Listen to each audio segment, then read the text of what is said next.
La pose des aiguilles est l'opération la plus délicate pour un débutant en horlogerie.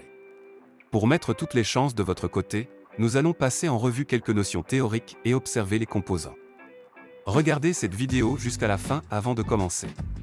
Dans un premier temps, observons les 3 axes de roue sur lesquels les aiguilles seront chassées.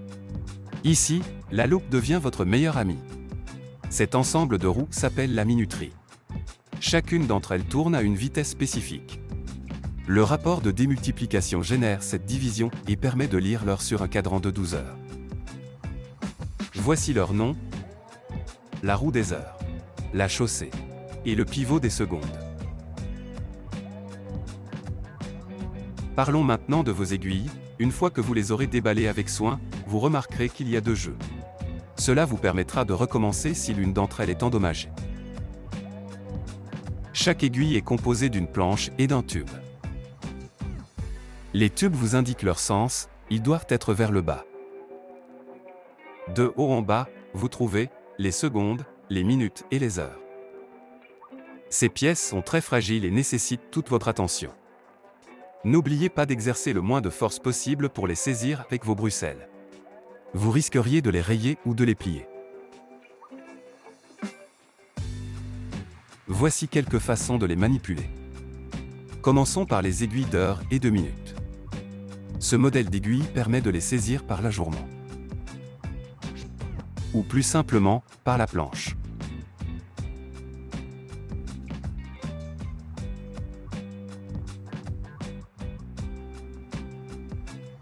Si vous êtes débutant et que vous n'êtes pas encore à l'aise avec les bruxelles, faites un petit morceau de rodico et manipulez-les ainsi.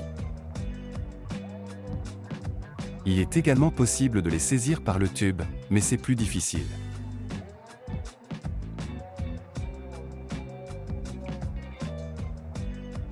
Si vous n'arrivez pas à les tourner dans le bon sens, voici une petite astuce.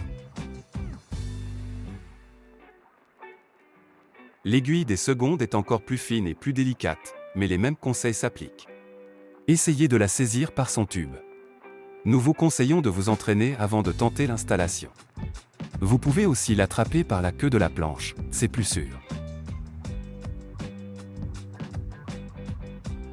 Maintenant, un point très important est l'inclinaison des aiguilles. Une fois montées, elles doivent être parfaitement parallèles entre elles. Si les aiguilles se touchent, la montre risque de s'arrêter complètement. Vous devrez vérifier en mise à l'heure pour vous assurer que cela ne se produit pas.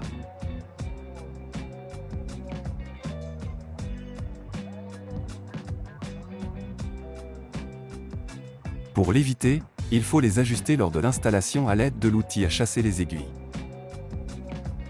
Ici, le mouvement est exagéré pour l'exemple. Gardez à l'esprit que le plus important est que les aiguilles ne soient pas gênées dans leur rotation. Pour l'aiguille des minutes, il faut uniquement veiller à ce qu'elle soit parallèle à l'aiguille des heures. Cette technique ne doit pas être utilisée pour l'aiguille des secondes, car vous pourriez plier ou casser le pivot. Pour cela, une autre façon de redresser une aiguille consiste à utiliser un petit morceau de plastique souple. Pliez-le comme ceci. Cela vous permettra de passer en dessous et de la plier très délicatement. Il faut y aller progressivement pour trouver la zone de plasticité de l'aiguille et ne pas l'abîmer. Cette technique peut être utilisée avec n'importe quelle aiguille. Une autre notion, plus esthétique cette fois, est l'indexage des aiguilles d'heure et de minutes. Lorsque votre aiguille des heures est alignée sur l'un des index, votre aiguille des minutes doit être centrée sur l'index 12 heures. En général, un horloger teste les positions à 3, 6, 9 et 12 heures.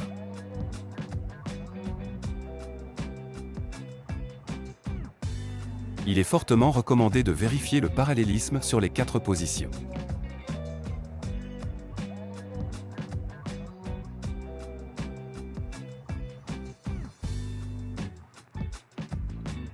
Voici un exemple d'indexage conforme et non conforme. Passez à la vidéo suivante pour préparer le saut de date et commencer le chassage des aiguilles.